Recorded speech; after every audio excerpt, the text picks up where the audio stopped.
Thank you for logging on to the PawCast for the week of Monday, October 17th through Friday, the 21st. Hello, I'm Mr. Andrews, and it's time for some Pawville news. This week in math, we are going to continue dividing by two-digit divisors into decimal numbers. We're going to make that as real world as we possibly can, and we should be able to complete this by the end of the week. In science this week, we are going to continue, we're going to say finish our weather presentations. We had several groups that recorded last week, and after they recorded, they realized we can do this better. So I'm going to give them a chance to do that on Monday during our science time, and so students should come prepared to be able to explain why different weather systems and conditions are going to occur in their cities doing the same process we did this past week. Speaking of science, we do begin our new unit on ecology in science in our class. Other fifth grade classes at our school are going to be starting thermal energy.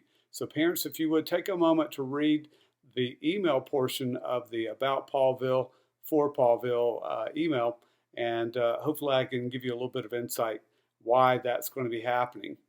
In social studies this week, we are getting caught back up into our election process in Purple Pawville, and our cat and dog parties will be meeting this week to discuss how they are going to be able to, conduct their primaries, and we're going to get some candidates in those parties to emerge and record their political speech to convince other dog party members and other cat party members that they are the ones who should be representing their party in our general election, which I'm hopeful will be coinciding with the general election in the United States in a couple of weeks.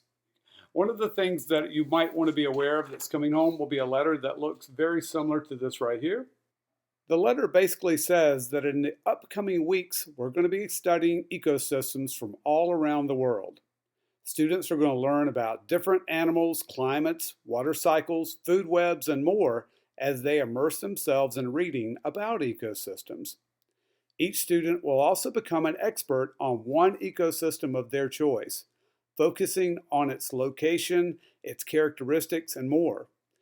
By the end of the unit, your child's going to be able to say to you, "Ask me anything about my ecosystem." Students will read various high-quality fiction and nonfiction books, all within their reading zone. Most of the reading will be completed in school, but everyone will need to read at home every night, remember, for 30 minutes without being asked by a parent. I'd like for you to participate at home by asking questions about what your child's reading and what they're thinking about and what they're writing about over the course of the unit. And look for that to be coming home this week on Tuesday, as a matter of fact. Additionally, coming home this week, and this will probably come home on Monday in your child's reading folder, and that stays inside of their binder, it will be a reading log sheet. And reading at home is not meant to be homework. I don't want that to be misunderstood. Reading is not homework. It is something the students are now doing without being reminded for 30 minutes each night. It's something they're doing in order to be able to increase their vocabulary. And our students know now that they're going to be increasing their vocabulary between 1,200 to 1,500 words this year in order to be able to move to a new level of reading. So we've got to be able to bump ourselves into so many different words in order to be able to do that and become familiar with those words. That's totally what the power goals are all about that your students have. So a reading log is meant for them to be able just to kind of keep up with what they've been doing. You're going to see a portion of that reading log that will say step on it. Where it says step number, that is every 15 minutes that your child reads, that is a step. So if your child does read the 30 minutes without being asked each night, they get to count 2 steps, one for each 15 minutes. And they'll be able to do the same thing in our classroom. There is a portion of that reading log sheet where it says the coach's signature. The coach at home is you. The coach at school is me. So I'll be signing when they're reading 30 minutes uninterrupted at school, And then at home, parents, if you're able to be able to acknowledge that they read for 30 minutes without being asked to do so at home, you can initial that at home. And again, this is not a homework assignment. It is a way for your student to keep track with how many steps that they are earning, and they're going to have a goal for the school year. So let's go ahead and get that going as soon as possible, starting on Monday night.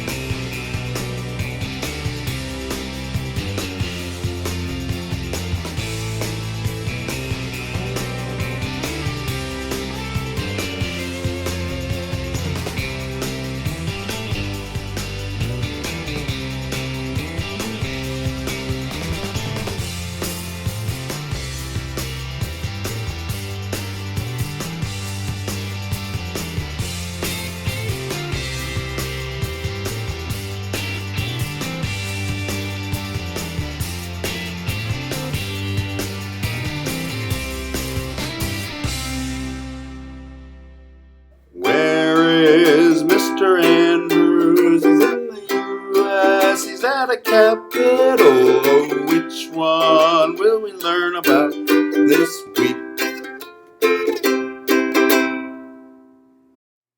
So where in the United States is Mr. Andrews? The first clue is the photo you can see right now. The state capitol and the Capitol Dome behind me here. It was a very drizzly day last summer of 2015 when I was at this particular capital city. And here is its capital. If you can match that with something else, you're doing really good. One thing I will mention to you about this capital is that this capital city was the home to President Abraham Lincoln. Pretty good clue right off the bat. The world's first skyscraper was built in this state in 1893. This state was the first to ratify the 13th Amendment in the Constitution. That amendment abolished slavery. The first McDonald's, you know, the hamburger chain, was located in this state, 1948. And this state is home to one football team, two baseball teams, one basketball team, and one hockey team. If you can get this state and its capital city, remember it has to be both, then you will be able to redeem that. You'll also need to have your name on it and your mom and dad's signature to let me know they also listen to the PawCast. Where is Mr. Andrews? He's in the U.S., he's at a capital. Which one will we learn about this week? Let's all have a great week together, and let's all get the big paw.